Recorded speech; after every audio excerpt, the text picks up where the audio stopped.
Child of Light is a game that absolutely defies taste. It's also a game that defies sense, a whimsical narrative told through poetry and rhyme, a female protagonist as a well-dressed princess, jesters, fairies, and a hand-drawn world. Who is Child of Light for, and why do they think they'd ever get away with this? Well, despite trends of taste, Child of Light is like a Miyazaki film in that no matter if you're a metalhead horror fan or a 12-year-old with a penchant for Nickelodeon, it's impossible not to be caught up in its charm.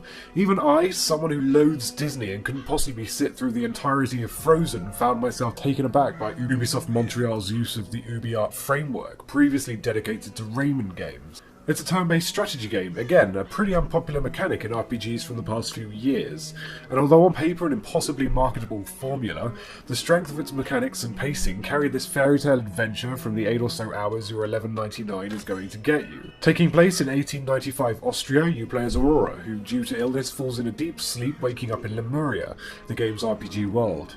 In this world, the sun, moon and stars have been stolen by the Black Queen, and it becomes your task to recover these astral assets and find your father. It all sounds a bit silly, but then fairy tales often do.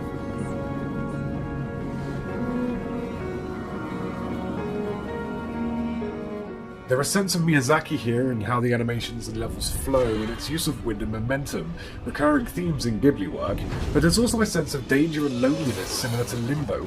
Although not an anime in its style explicitly, you can certainly see where and when the developers have paid homage to the greats. Even its soundtrack sings of Joe Hisaishi, known for his work on Ghibli and Kitano movies, to a point where I almost questioned whether or not he was the game's composer.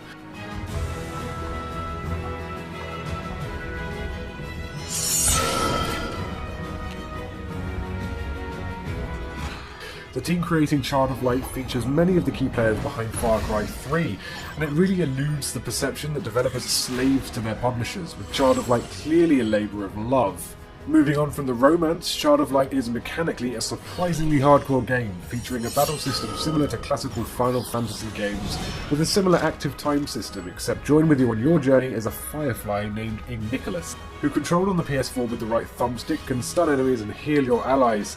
This means that, although certain characters are able to cast a slowing ability, Nicholas can stun one enemy at a time, slowing their period towards casting. But this deplenishes and you'll need to move him onto energizing orbs on the map to regenerate it. This means there's a toss-up between limited healing of your allies from Nicholas and necessarily slowing down the enemy. A central mechanic of combat strategy, since different abilities have different casting times, is an extension of the active time battle system. For instance, striking an enemy once he's in the casting time bar will interrupt his cast or attack and send him back in the timeline.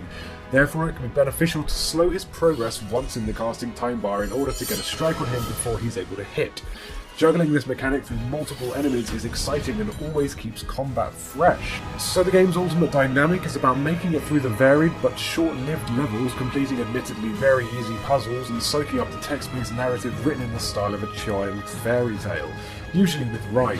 Make no mistake, however, Child of Light is not just a children's game, and although the content isn't visually trying, the mechanics of battle most certainly are, especially when the bosses come.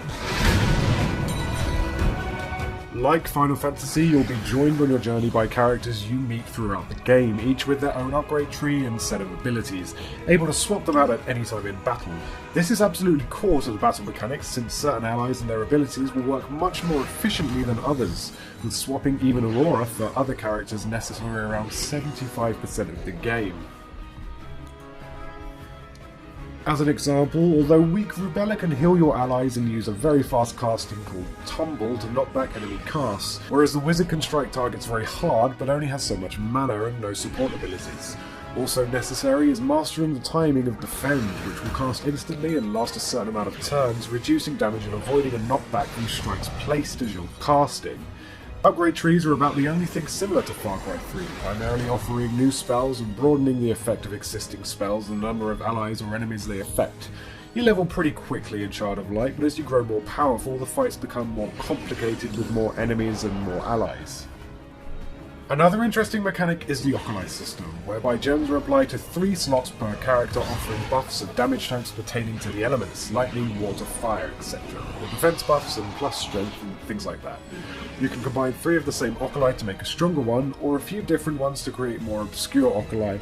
Using these properly is important because enemies are all weak to certain elements, so applying the right Oculi to the right character's playstyle is key to success. It's easy to throw around the idea that Child of Light is art in games, but I don't think that's really the case. All games are art and they're all created by artists. Sometimes publishers and shareholders want very specific things, but at other times, as in the case of Child of Light, resources are freed up to let the artist paint whatever they want. To that tune, Child of Light is a real gamer's game. It's not there to please shareholders, and at $11.99 it's a low-risk sell all round. Mechanically, it's completely sound. It's charming, well-paced, and packs a lot of content into the $11.99 it'll set you back, and I can easily recommend it to anyone from the most rugged of manly men to the youngest of gamers. So long as you're into your turn-based strategy games, you'll easily appreciate what Ubisoft Montreal have created here. Sure, you might find yourself skipping a few battles from time to time due to how hands-on they are compared to other turn-based games, and they take a little bit of time, but the only real criticism of Child of Light I can offer under its $11.99 price tag is that the enemy varieties, although changing zone to zone, sort of run short, other than changes in elemental weakness.